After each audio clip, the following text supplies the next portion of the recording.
لأجاري. بسم الله الرحمن الرحيم. الحمد لله والصلاة والسلام على سيدنا محمد وعلى آله وصحبه وسلم. أما بعد، waxaa maanta insha Allah dhammaantiin idin wadaa hadiyad weliba aan si khaas ah ugu hadiyeynayo biidnillah walaalaha isticmaala chemicalska lianna iyaga ayaa maaragteen maanta aad u dhibaataysan, inkastoo intooda badan ayna dareensaneen in naftoodu ay dhib weyn usoo jiidayaan, laakiinse waa jiraan alxamdulillah walaalo badan intay ogaadeen dhibta ay leedahay chemicalska go-aanna ka gaaray. haddana laakiin markii dambena markay joojiyeen waxay waajaheen mashaakil fara badan. marka inta aana u gudagelin baahida walaalaha chemicalska isticmaala ay u qabaan hadiyadda aan soo wado, bal horta idin faahfaahiyo maxay tahay. hadiyaddu waxa weeye geed la yiraahdo moringa oo dabcan ay ku jiraan dad horey u maqlay, ayna jiraan dhinaca kale walaalo aan horey u maqal. geedkan wuxuu ka soo jeedaa asalkiisu dalkan loo yaqaan la yiraahdo Hind ama India, midka u taqaanba India ama Hind. waa geed ka bixi kara horta meel kasta, dhulalkeena xitaa oo Soomaaliya مثلا hadda bari oo kale, bari waa dhul saxraa ah, wuuna ka bixi karaa geedkan weliba muddo gaaban buu ku baxaa. haddii la beero waxa weeye waxa saas u leeyahay, waxaan ogahay gabdhaha hadda walaalaha inay soo dhihi doonaan wadanka ma yaalla ama lagama helo. marka wax la weyn karo insha Allah ma aha, waa wax la beeran karo haddii mar mirihiisa la helo. haddaba faa'iidada marka geedka la yiraahdo moringa muxuu yahay, maxay tahay faa'iidooyinkiisu? waa badan yihiin. wuxuu leeyahay vitamins kala duwan, مثلا haddaan hadda soo qaadno kale wuxuu leeyahay vitamin C oo kale. dhakhtar baa ka hadlayay oo aan dhegeysanayay, wuxuu yiri vitamin C ku jira moringaha 7 adcaaf uu burtuqaalka ku jira liinta la miiro 7 jibbaar yani. sidoo kale jaamacad Malik Cabdicaziz ku taal Sacuudiya baaritaan bay ku sameeyeen geedkan, jaamacadda ku sameysay. waxaana loo yaqaanaa aslanba oo magac kale uu leeyahay shajara almucjiza, geedkii mucjisada ahaa. waxaa laga beeray dhulka Sacuudiga, waa laga beeray weliba Madiina almunawwara nawaaxigeeda ayaa aad looga isticmaalaa. oo markii jaamacaddu ay baartay la ogaaday in tuulooyin meelaha ku yaala la isticmaali jiray caleentiisa sidii koostada u karsan jireen. saliid buu leeyahay. wuxuu u fiican yahay oo kale geedkan indhaha, sababtoo ah wuxuu hodan ku yahay vitamin A ama alif midka u taqaanba. qof kasta oo og yahay waagaan yaryareen waxaan maqli jirnay karootada la badsado indhaha u fiican tahay, waxaa loo dhihi jiray waa vitaminkaas ayaa ku badan. marka geedkan ayaa ka heli kartaa sidoo kale vitamin A. isla vitaminkaas wuxuu u fiican yahay ama vitamin alif qofka manaacadiisa difaacaaga jirka inuu kor u qaado. wuxuu kaloo dhaheen markii la baaray la ogaaday geedkan inuu dheellatiro macaanka qofka jirkiisa ku jira, yani sonkorta, dadka cudurka sonkorta qabo Allah caafiyo, in uu dawo u yahay biidnillah. sidoo kale kolestaroolka oo kale uu u fiican yahay. hormoneska khalkhala in uu iyagana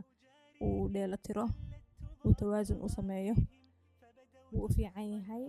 sidoo kale waxaa laga helaa xadiid ama birta ironka, dadka anemiyada qabo kale way anfacaysaa. waxa kaloo la ogaaday in geedkan uu tacqiim ku sameeyo biyaha, yani tacqiim waxaan ka wadaa jeermiska ayuu dilaa, oo biyihii aa isdhahdo waa ka shakido oo ku tacqiimin kartaa. haddaan usoo gudbo dhanka quruxda, waxaa iyana la ogaaday tinta inay bixiso saliideeda oo ay naacimna ka dhigto, qoraxda in maqaarka uu difaac kaga helo,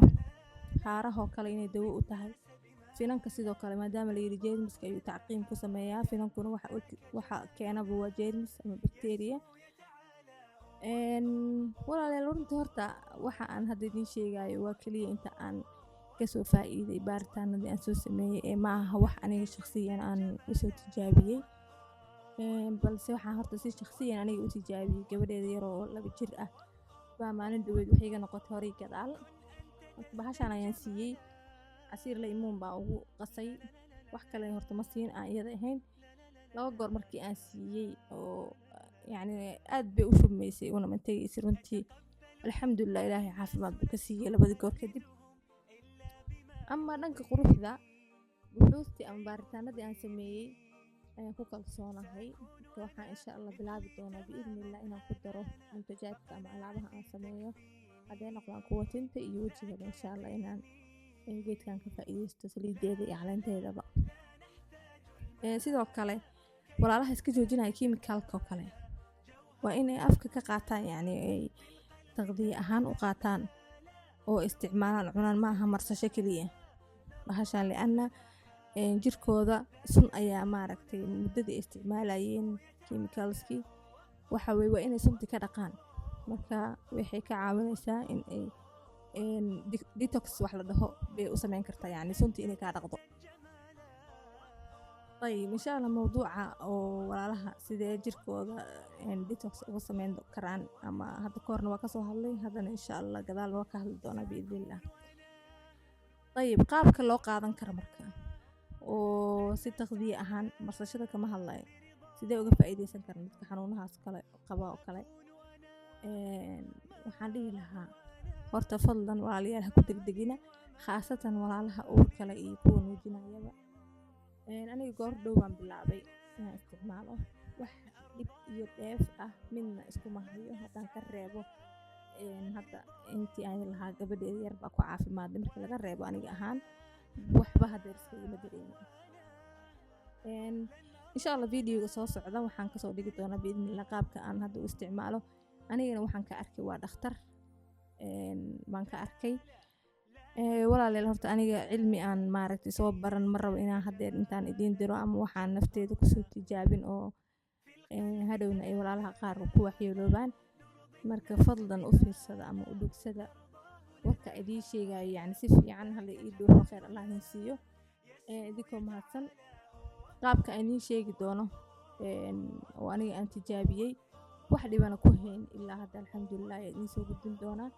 iyada lafteeda waxaa la rabaa qofkii wax dhibo isaga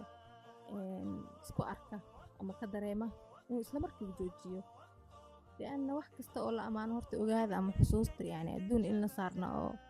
dhinac kale ama side effects uu jiro ilan janno lama jooge oo wax kasta ay madmuun yihiin insha allah haddana horta soomaali haddaynu nahay runtii daacadnimadana aad u badan waana ku halaagsanay daacadnimadaas in badan marka waxaan leeyahay idinkuba soo baara oo youtube-ka iyo netka guud ahaan soo ogaada in netka maaragtay youtube-yadan waxbaa qof walba wuxuu iska soo geliyaa marka oo dadka like iyo comments unbaa la raadinayaa marka walaalayaal waxaan idin leeyahay anigu hadda waa idin tilmaamay keliya idinkana maaragtay dhankiina meelo lagu kalsoon yahay kasoo baara insha allah usoo ogaada wixii side effects ah insha allah soo arko hadday noqoto baaritaana ama aniga shakhsiyan isku soo arko waa idinla soo socodsiin doonaa allahuma ilaa hadda waxaa la hayaa oo aniga aan arkay wax side effect ah in maaragtay waa laga yaabaa inaa wax kale ay jiraan oo iga qarsoomeen laakiin ilaa hadda waxaan arkay dadka ka sheegta oo kale low pressureka yacni daqdigooda waati uu yahay mar walba yacni dhiigooda daqdiga uu hooseeyo dadkaasoo kale inay cabin baa layiri lianna xoogaa daqdigu hoos usii dhigaya dadka dhiigkarka oo kale waa tamaam uu u fiican yahay ama dadka kale oo low pressureka ka sheeganaya mar walba waxay dhaheen uma fiicna oo waxay low pressure sii dareemayaan dabcan acraadii isku arka ayaan sida madax xanuun iyo waxa iyo wadnuhu ku jiitama iyo marka mar walba hadda dawo isticmaasho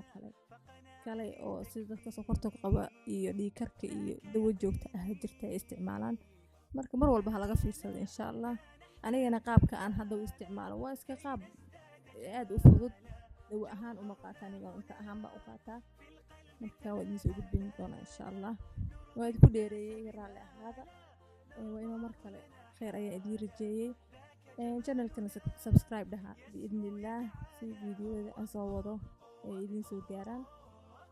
khaasatan videoga hadda aan soo wado waa idinla jeclaaday oo ah qaabka maaragta geedka loo isticmaalo khayr baa idiin rajeeyay. Assalaamu calaykum waraxmatullaahi.